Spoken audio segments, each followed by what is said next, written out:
Hello, welcome to the 19th episode of Adventures in Job Searching.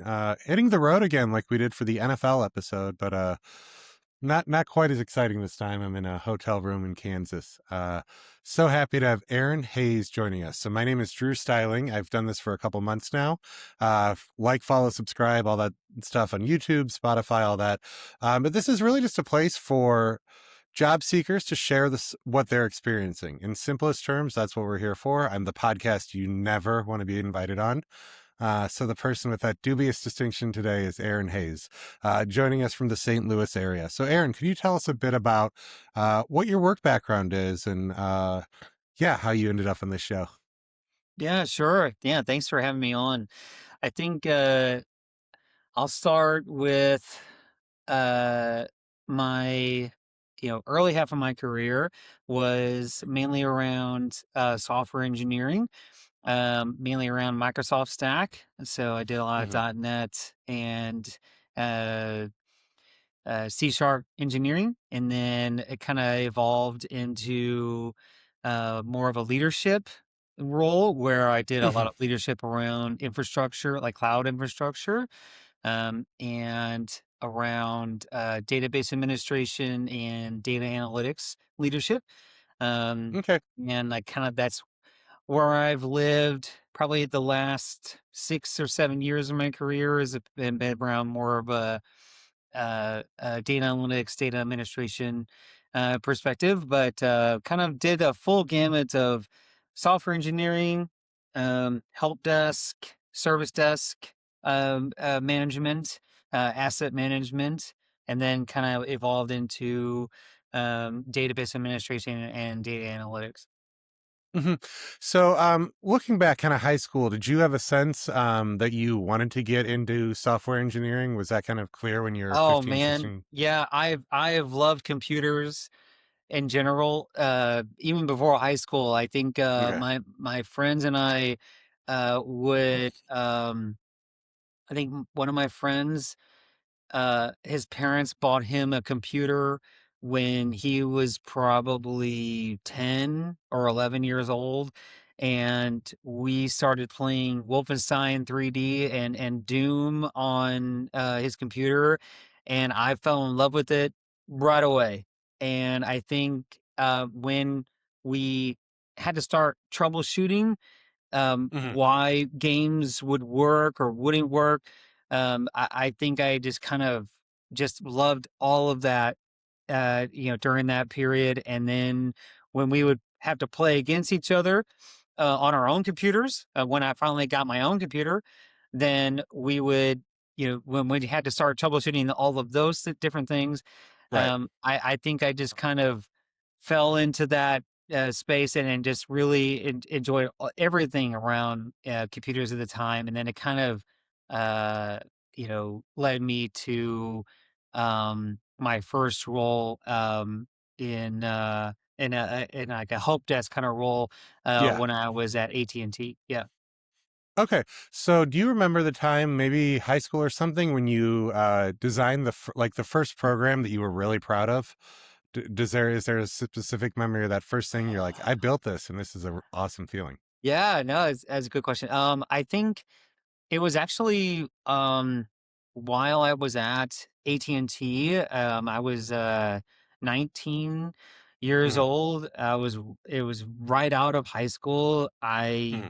um there was a a department inside of AT&T where they would whenever people would sell caller ID and call waiting, that was Hmm. like separate. Uh, Cutting edge technology. um, uh, every time those were sold, those sales were put on pieces of paper, and those papers were given to a team of people that would key those into the Hmm. AS400 mainframe at Hmm. AT&T. And T. And so then, Yeah. so I at the time I started developing things in VB.net, Hmm. and I ended up writing a web software that basically took those orders and was able to allow that same set of people being able to enter those orders into a web application instead of using paper, and ended up streamlining their entire uh, team where they were able to enter like significantly amount more orders, um, and where I think I end up leaving that department and being promoted into Wow. another facet of the business, but they ended up using that software for like an additional like 7 or 8 years before they ended up moving on, being into something else. But I think at the time, like, yeah, that was something that was that was one of my first uh pieces of software that I wrote, and I wrote a lot of it actually, in at home at the Oh, time. okay. So Do you remember what it was like to interview for that very first job at AT&T when you were just, yeah, in your late teenage years? yeah, it was interesting because at the time I interviewed for a role, um to sell caller ID and call waiting and dial up and those things at the time. Mhm. And when And uh then, so I this is like mid to late 90s, am I right? yes. Okay. Yeah, it was probably I could have sworn you were 22 years old, so this is all just shocking. it was in 1999. Mhm. And at the time, they so I interviewed for like more of a sales role, Mhm. and then when I got into the role, I think I was selling for maybe a month.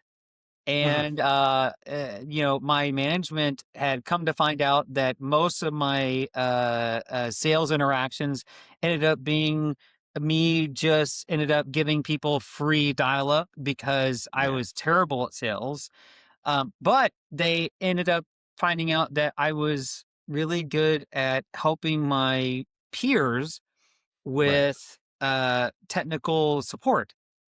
Mhm. And then they ended up offering me a role in the help desk at the call Mhm. center I was at. And kind of, once I got that role, it kind of, segued into other roles at AT&T. But yeah, it was at the time, yeah, I was, the role I was initially hired to do, I was not very good at whatsoever. Well, that's again, that's a sign of a good company when they recognize where an employee's value is and find a place to put them there. And Yeah, so, you know, I thought I was yeah. gonna be, at the time, I thought that I, was gonna be a lifer at AT&T. I thought Mhm. that was gonna be where I was gonna live because, yeah, Yeah. where I was and in my career and where AT&T was at the time, it was a really great place to work. Mhm. So can you think of like the very first like formal software engineer job you had? Does one jump to mind? Like the first time when you're like, I'm a software engineer? I think when, I ended up at a company called HDA, and there's a Home Design Alternatives, and they were a Mhm. company local here to St. Louis, and Mhm. they specialized in a combination of offering merchandising services to different retailers and Mhm. suppliers, but they also specialize in offering a like home designs and Mhm. garage designs. So if you wanted to build a custom home, if you wanted to Mhm. build a custom garage, they offer the plans that you would need in order to build that. And you could certainly give those plans to a contractor and have them build that or Yeah. whatever. So, but anyway, they offer those plans via a website that they Okay. had originally built. And Mhm. so I was brought in to not only enhance the website for those home plans and garage plans, but then I was also brought in to help integrate their uh, website with natural insights. which Mhm. was a kind of a field execution tool that their teams had used, and also integrated with Microsoft Great Plains at the Mm. time before it turned into Microsoft Dynamics. Mhm. And so I think that kind of was when I started to become more of a software engineer, Right. because I had to kind of write both uh, uh, different updates and different code for their website, but also integrate with other systems, both Yeah. with external systems like Microsoft Great Plains, but also their WMS and other things that company had to offer. So I feel like that's Yeah. when I kind of felt like I started becoming a software engineer. Was that a case where it was like a clear-cut job posting that you applied to, like in a pretty straightforward sense? Um, at the time, that role was originally posted to be just their web designer. It was Mhm. more so just like, hey, we want you to come in, we want you to update our website, we want you to come in and update our and or build a new site for our garage plans. I think that's what Mhm. it originally was for. Yeah. And but once I got there and realized some of the other needs that they had, Yeah. then I started to help with some of the other things that they required. And what do you remember anything about that interview process? Were you really nervous? Did you feel overly confident? Were you unsure if it was the right fit? What are kind of your memories of that interview process there? And why do you think you were able to land that job? Yeah, great question. I think I wasn't very nervous. I think it was because I felt very confident in one the um the requirements that the role of the role that we were wanting. They originally wanted a web designer. I knew I was confident in doing that. Mm. But I think what made me more confident was that I went out to prior to the interview, I went out to their website and Mm. I found flaws. I found problems with their website, and I found both bugs in their cart, and I found problems with their SEO at the time, Mhm. and um, so I took those findings and I brought them into my interview. And when Mm. I presented those, at they could, kind of towards the end of my interview, and kind of Mhm. gave them recommendations for what they should probably do with their website, and what I could probably do for them based on what Yeah. I found. I felt like I felt pretty confident in that as well. And not, I didn't feel confident that I was going to get the role necessarily. I just felt that like, hey, if you hire me, I- you know, I don't know if anybody else found this, but I found these things for you. And so if you hire me, I can help you fix them. Yeah. And I relatively quickly since I already found Right. I think them. that's a wildly successful job strategy. In simplest terms, one of the biggest things I've heard is just the importance of finding pain points for whatever organization you're interviewing with, and then kind of going into the interview with a plan on how you'll address those pain points. I think a lot of people might hear what you just said and say that, oh, I'm afraid that they might think I'm arrogant or I'm telling them what they're doing wrong. Did you have any of that, or what advice would you give? What's the right way when you see an actionable issue that you can address and bring up in the interview? What's the right way to address it, bring it up without coming off as like arrogant or cocky? What would you say if someone Yeah. wants to do a similar approach in an interview I moving think forward? I think it's just coming off as offering suggestions, right? It's Hmm. kind of, hey, here's what I found. This is my opinion of what I believe to be some things that if I were you, these are the things that I might want to look at or I might want to fix. But not coming across it, hey, you need to fix these or else, or hey, I'm I'm the expert, you're not. Right. It's Hmm. more like, hey, these are just these are just some findings. These Hmm. are, some suggestions I have. and and because you never know also, like, if somebody else, maybe somebody internally already, maybe they already know, Right. and they uh maybe weren't wanting to see if you found them, but maybe they already know and they're already working on fixing them. But it's Mhm. more like, hey, I kind of saw this, and this is what I would do.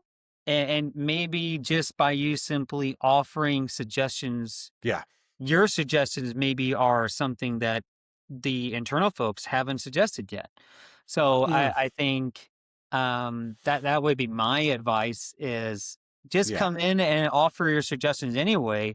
And you're not, again, if you're coming across as just offering your opinion and your recommendations, I don't feel like that's coming across as being arrogant. Like, like you mentioned, but yes, if you're coming across as, or if you're coming in and going, you you need to do this, or I would expect you to do this, or whatever, then yeah, maybe that's coming across a little arrogant. But I Mhm. think if you offer up your recommendations, I can't imagine that they would feel taken aback, or feel that that was inappropriate.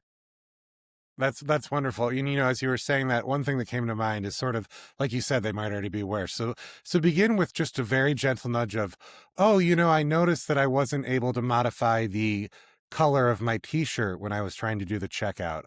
Were you aware of that? Be very gentle, and they might say, really? And then that'll get them excited, or they might just say, "Oh yeah, we're fixing that." So start gentle, and if they're fixing it, stop, and if they show interest, keep going. So 100%. and also not just that, if you're going to mention a problem in an interview, and I'm sure you did this, also have a solution of how you would address that. Yep. It's Yep. it's not that helpful if you're like, I wasn't able to change the shoe size in my basket. Oh, how do you fix that? Well, I don't know. No, That that that yeah. isn't anything. So I absolutely Yes. love your idea. I think that's start with gentle curiosity, almost go in with the assumption that they're aware of it and they're working on it. So almost go in with that assumption, and then kind of the fork in the road thing. If they're aware Yeah. of it, great. If not, and then again, if you're going to bring it up, have the solution of how you would address it. And again, Yeah.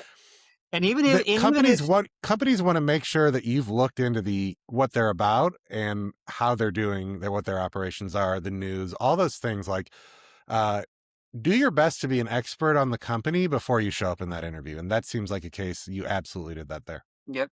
Yeah, 100%. Yeah, and even if, um, like, kind of back to where you were saying, I think if you like, Mhm. hey, I'm sure you guys have already seen this, but I just wanted to let you know that X is happening, and that way you give them the opportunity to go, oh yeah, Aaron, you're right.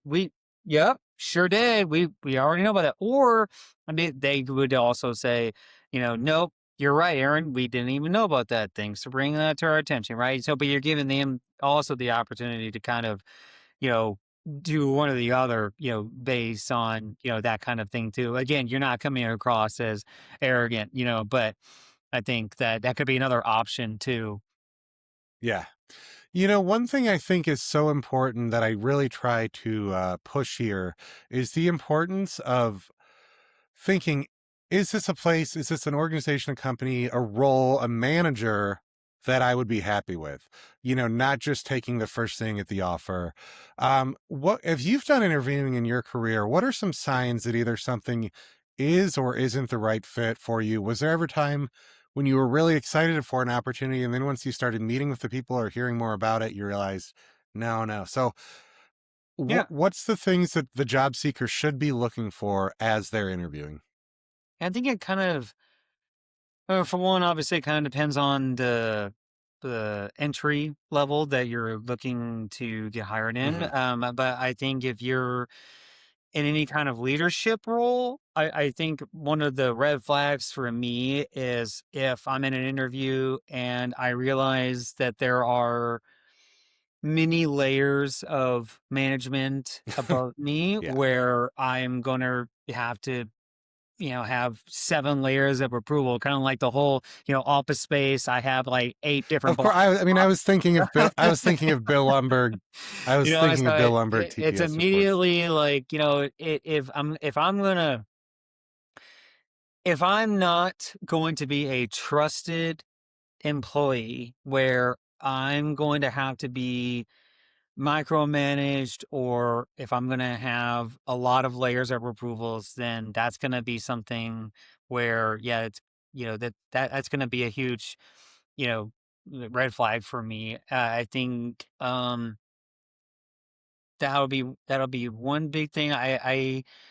If during interviews, if I believe that the person interviewing me is again going to be kind of, micromanaging, where I'm not going to have as much Yeah. autonomy, Hmm. to make decisions to move the business forward, myself, and I'm going to always require approval from, even if it's just one, layer of management. I feel like that'll that would be something that may give me pause.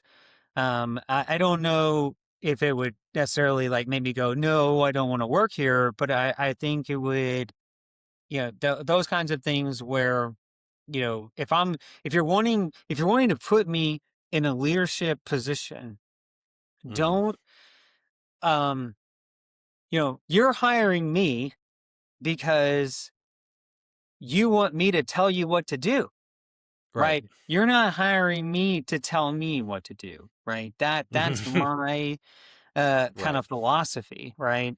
Hmm. And because you're hiring me because you believe I'm the expert, and Right. at least, as far as a leadership role, Hmm. you believe that I'm the person to be able to tell you, or at least recommend to you at minimum, like what directions we need to move, and why we need to go that way. And you have trusted me that Yeah. I've already done the diligence of Right. the money, the budget, the business case of why we need to do these different things. And so if I have, but if I'm still going to be, or if there's still going to be a lot of hoops I have to go through after that, then it starts to become, why am I here?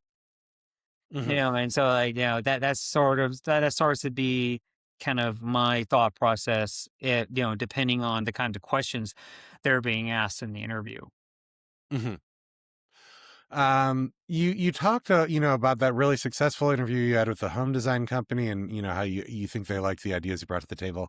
Looking back on your career, is there one interview that you kind of were like, swing and a miss, I didn't do as well as I would like? And what was kind of the lesson you learned of, I'd like to do XYZ differently in the future? Um,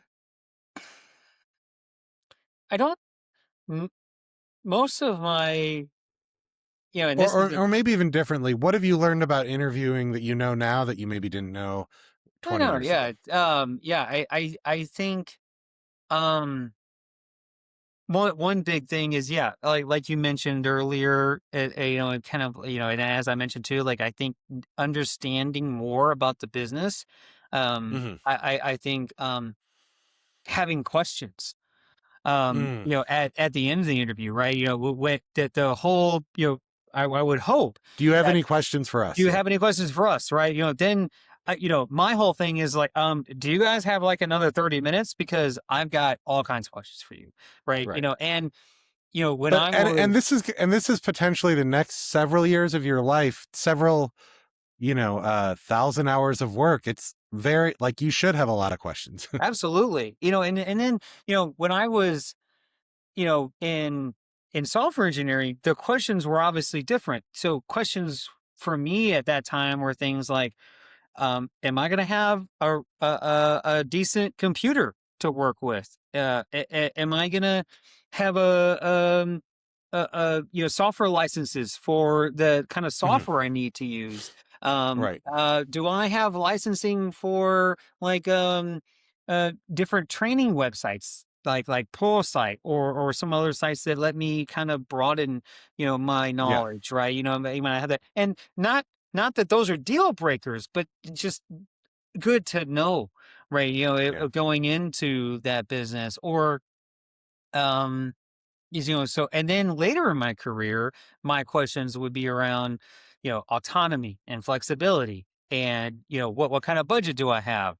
And, some of those kinds of questions. But I think that, yeah, as I have, you know, as I have interviewed longer, back to your original question of, Hmm. has there been an interview where I believe I didn't do as well? Don't, I don't know if it's, I think there were interviews where maybe there wasn't a good understanding of what my background was versus Mm. what they were expecting. I think Yeah. that there was maybe a couple of interviews where maybe they believed that I knew more or less about something that maybe that they were requiring that I Hmm. didn't have.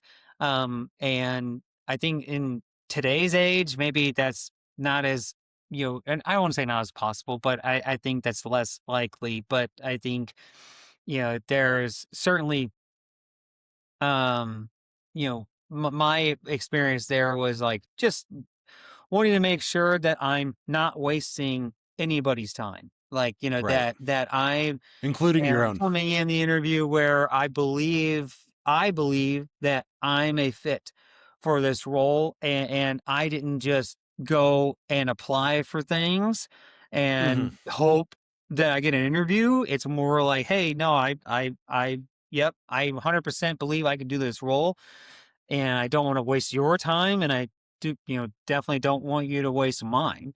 And so, I think that was, I think, one of my learnings early on, and then, but I think later on in my career, it was, yeah, just making sure that I feel very prepared for Mm. what, like, you know, anything around my past experience and Yeah. my knowledge of of what I have done over my career, and then, as much as I can have learned from their business. Like, there's places I've applied to where I've called uh, other customers for that business to see how they like working with this I love company, that idea. right? And or I in the past I have built there's a company here in St. Louis. They're called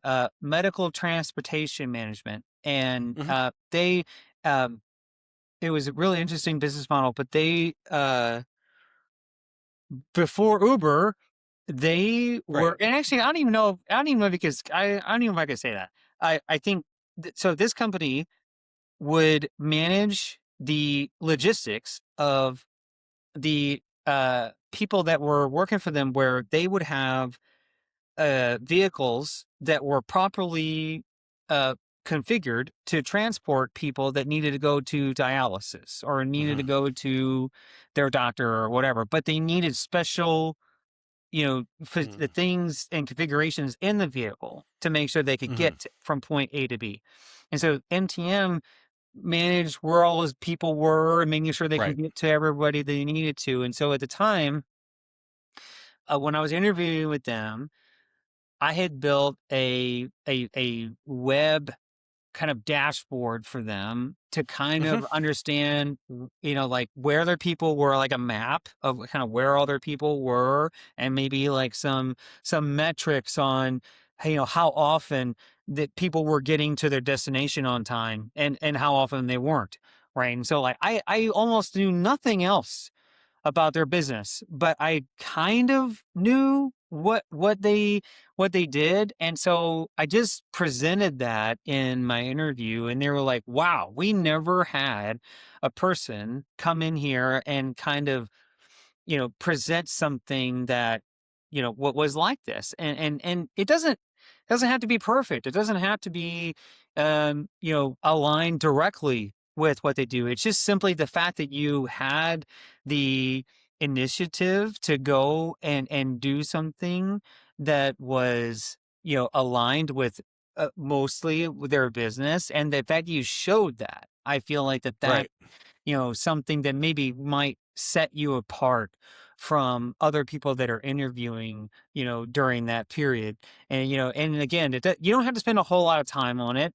You don't have to spend hundreds of hours or anything like that. And especially now, gosh, with Claude and with other tools that let you Yeah. write, code like this, like, man, I wish I would have had that. I mean, like, that would have saved me, maybe 25 hours, or something like that, of doing that. Hmm. But if I had the, the, I just liked that I could come in with something that I felt was, possibly, hopefully different than other people coming in. And yeah, that job at MTN, I landed that job too. And I think that was possibly, partly because I brought in something that maybe others didn't.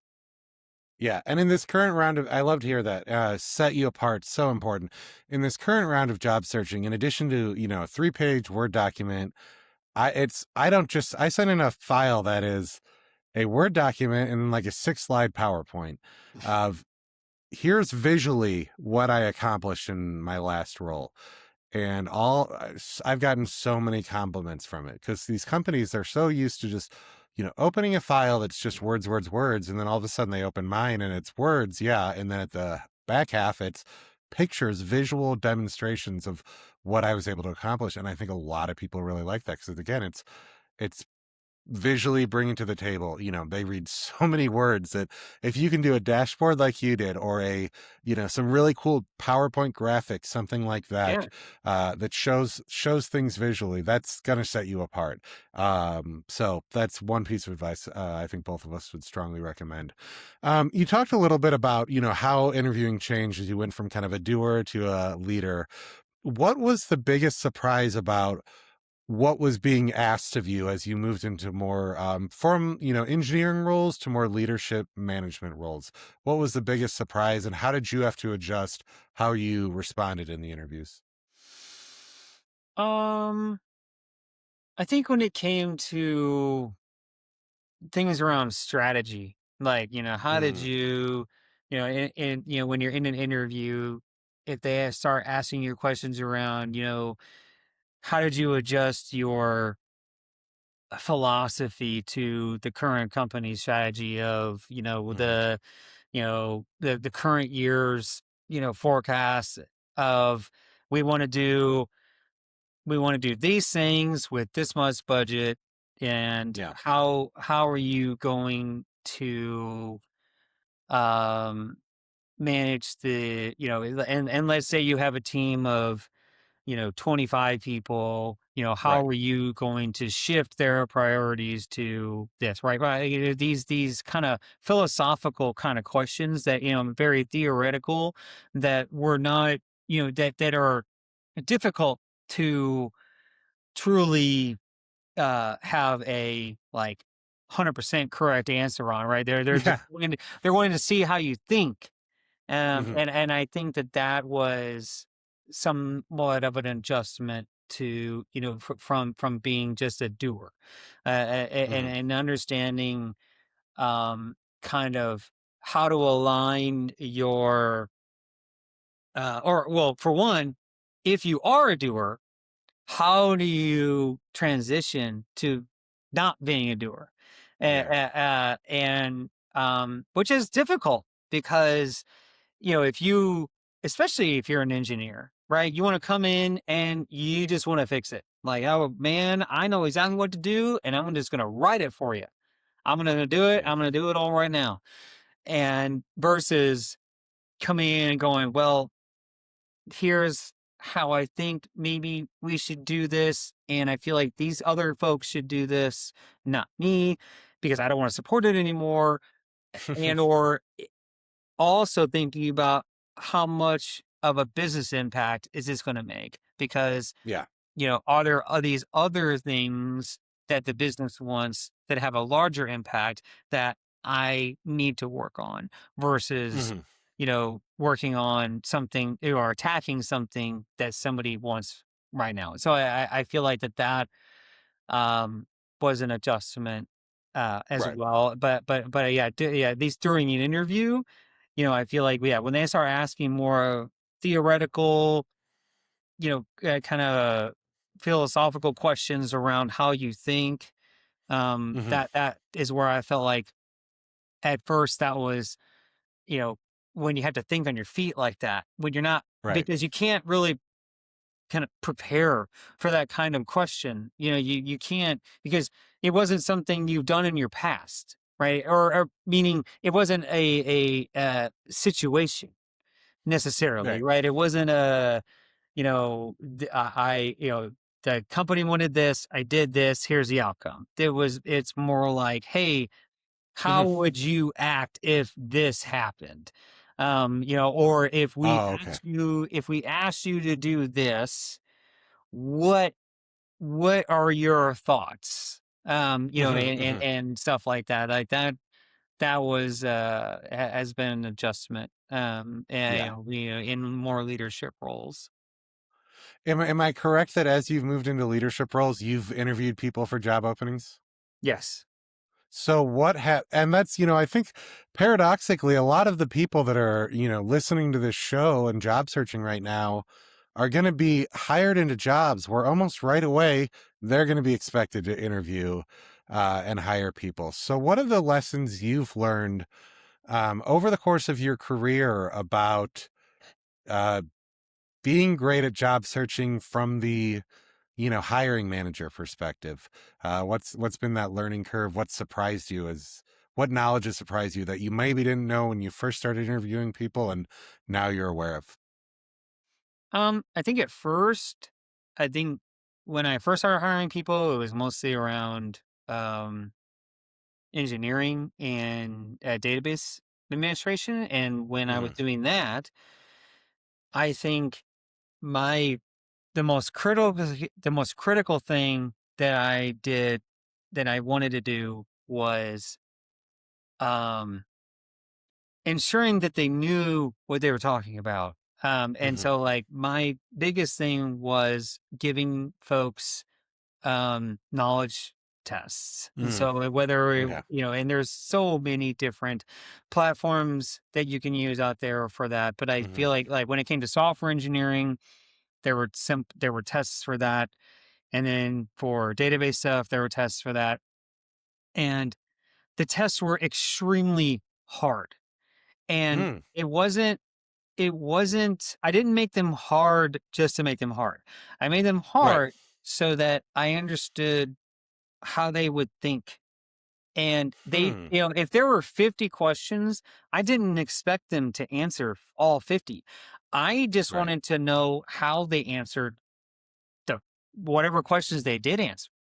And yeah, based on those responses, those mhm, almost, I mean, 99.9% of the time, the people that had very detailed, very thorough answers about the question were the folks that knew what they were doing, that have mm, done the work that I was wanting them to do, and that mhm, had the knowledge I wanted them to have, regardless of their education, regardless of, any kind of experience where they worked before or titles they had, didn't matter. Like, how did you answer these questions? And like, yeah, and it didn't matter if it was for a manager or if it was for an engineer, didn't matter. Like, mm, if you're, in my opinion, if you're going to be managing engineers, whether it's mhm, data or software, in my opinion, you need to understand what they're doing. And I felt like that as a manager of them, you needed to know more than they did. Because mhm, otherwise, I don't know how you on earth can be their manager. And because they can't come to you for advice. They can't come to you for solutions because mhm, you don't know what the hell they're right, talking about. So Of like, course, yeah. and so like I feel like that as a successful manager, Mhm. and by the way, you can't defend them Oh, okay. when there are mistakes in whatever they're doing, or you can't offer uh great timelines for how what kind of work they're doing if you don't know Mhm. how long those things are going to take because you Right. haven't done them yourself. And so I feel like that, when I was hiring for management roles or even engineering roles, I felt like Mhm. that having folks that really understood, had a very deep knowledge of the folks they were going to be managing was super critical. I think that was the first thing. And then Mhm. I think I feel like, to some degree, personality tests I think Hmm. are important, when it comes to a culture fit. I feel like that culture fit is super critical. Yeah. And I feel like you could use a personality test. You could also just simply, if you're a good reader, if you're able to read people well, if Mhm. you're able to just kind of know if this person is going to fit well or not, maybe you do. If you do, great. But I feel like that if you have personality tests as well, then that kind of it's a little less bias, right? And then Right. you can use that and give those results to a multitude of people to go, Mhm. hey, yep, these answers are cool. We think this person would probably fit well with us too. And because I feel like that, um, both if a person feels like they will culturally fit, plus if a person feels that there's a way for them to progress career wise, if they feel like, Mhm. oh well, hey, I know that, not from the personality test necessarily, but just in general, if folks know, if candidates know that there are ways in which that they'll be able to grow in your business, then I feel like that Mhm. they might, again, be like more apt to be like, yeah, I want to work here. Right. I like the guy, I like the person that interviewed me. I like the other folks that I got to Mhm. meet, and I feel like that I'm going, there's a few levels of management I feel like that I could maybe reach, and and there's, everybody just seemed very welcoming. And so I feel like that, so I feel like that meeting, I guess that's one more thing is Mhm. not having like, I don't know, 10 different interview rounds, having maybe three max. Crazy talk. That is Yeah. crazy talk, Aaron. Oh my gosh. Please don't have a person. Oh, and the worst thing, please do not have this Keep it going. person. Keep it going. Please do not have this person drive or back, or come back to your office 10 different times. If you're going to have them meet different people, have them meet them at the same time. If you want them, and even if that means that one visit requires them to be there for like 4 hours, okay, fine. That's But like, fine. That's fine. most of the people that are going to be interviewing with you are probably still working. And so they Yeah. can't sit there and take like 10 days off of work to come and interview with you. So, they have, and they have a life, by the way. So like, Crazy. between that, plus they got to go take their kids to soccer practice and whatever Mhm. else, make sure that you're not like monopolizing a lot of their time, because I mean, Mhm. especially if they already have a job, they don't need you. So Right. like, You need. and so I feel like, being respectful of that was something else that I've learned, as well as, just trying to Mhm. be aware of their time too, and just not wasting theirs. Mhm. So, and that's all such good advice. I just think especially the multiple rounds thing, that's gonna, I don't think anyone's gonna disagree with that one. So that's great to hear. Right. You were you were in your last role, a senior, technology leadership role, very long time. You're kind of back on the market now. So a couple questions. Do you feel like you have a clear idea of what you want to do next? And then also just what's the overall vibe you're feeling internally? Are you feeling optimistic, frustrated, a little unsure? I don't know how to third question. Are you an AI doomsdayer or not? Uh, I'll answer the last question first. okay. I'm not an Okay. AI doomsayer. I Me feel like, neither. AI is on on some, in some regards, AI is great. It can certainly make folks um more productive, 100%. Like, But it's depending on. really stupid as well at Yeah, times, right? yeah, yeah. So, like, I think people shouldn't sit there and go, Mhm. am I going to lose my job because of AI? They should sit back for a second and go, how can I leverage these? How can I learn and leverage these tools to make me better at the Mhm. job I have? Right. I think Mhm. that's the biggest advice I can give people on AI. I think, especially as a past engineer, AI is only as good as the data it has. And, And the instructions it's given. yeah, absolutely. And so it can, it can definitely, but I feel like that companies are certainly being premature about, like, how helpful it can be. Right. I think that they are sometimes some companies are making premature decisions about how many people that they really need to do the things, to do the normal day-to-day things that they're doing in their business. I feel like that Yeah. they're And uh, here's the so reality is right now the number of tech job openings in the US is the highest it's been since 2022. There's this website True Up I love, highest since 2022. And the way I read that is companies are realizing AI is not some panacea. We still have to hire people. It's a nice tool. It speeds things up, but it's not going to solve everything. So that's what I would say to people job searching in tech right now. It's a simple fact. We're highest number of tech job openings in nearly 4 years. So that's it, great news. and So I will going back to you personally, how are you feeling about your search? Do you feel like you have a clear idea of what you're looking for? I feel like that there are, um there are people that are still going to be needed to understand what AI is writing.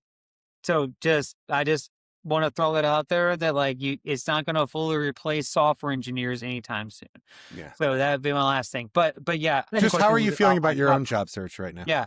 So, and in your post to me, you mentioned that, Mhm. yeah, everybody can be honest about their like their job Yeah. search, and I feel like that. Yeah, my initially, right? I think that I was probably like everybody else, and I was using LinkedIn to Mhm. try to find, roles. And I have come to find that if you are looking, again, this is my opinion and my Right. experience, but in my experience, if you are looking for anything director and up, LinkedIn is virtually useless. Hmm. I feel like that, and I'm going to tell everybody this right now. It is not my resume. It is not my formatting. It is not my, I have a one-page resume. It's not four. Yeah. It's not two. It's not three. And so it is, um, I feel like that roles that are in senior leadership, a lot of times, if it seems to me, and maybe I'm wrong about this, maybe somebody can correct me, but it feels like that a lot of these roles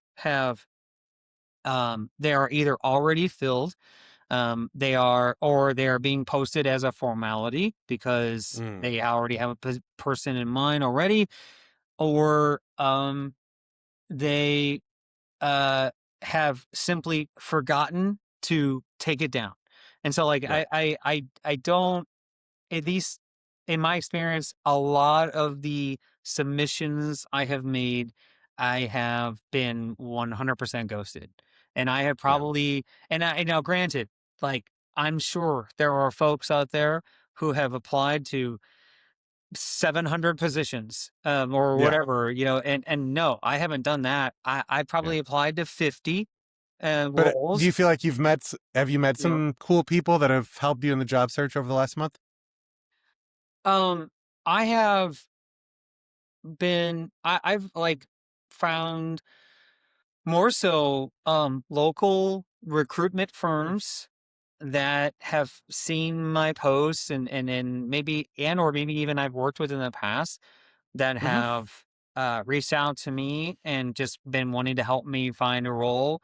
But like, um, that would be my, if you are looking for leadership roles, Yeah. like especially like a senior leadership, it seems like about the only way to really get some traction on those is to network and to find executive recruiting or some other kind of recruitment firms that can help you, because I just feel like that just blindly applying Yeah. for vice president, senior director, director roles has been very, the results are pretty dismal. Hmm.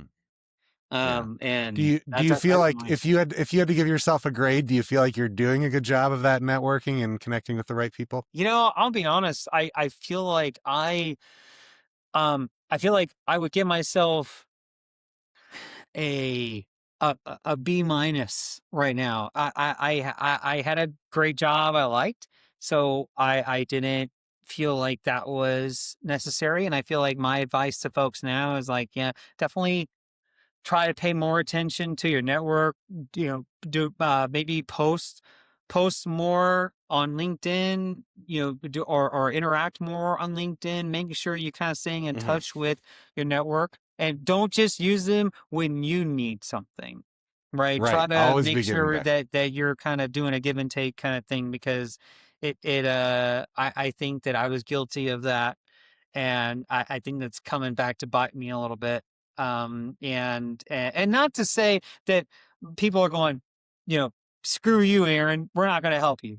It's more like, hey, he hasn't, that guy hasn't talked to me in 10 years.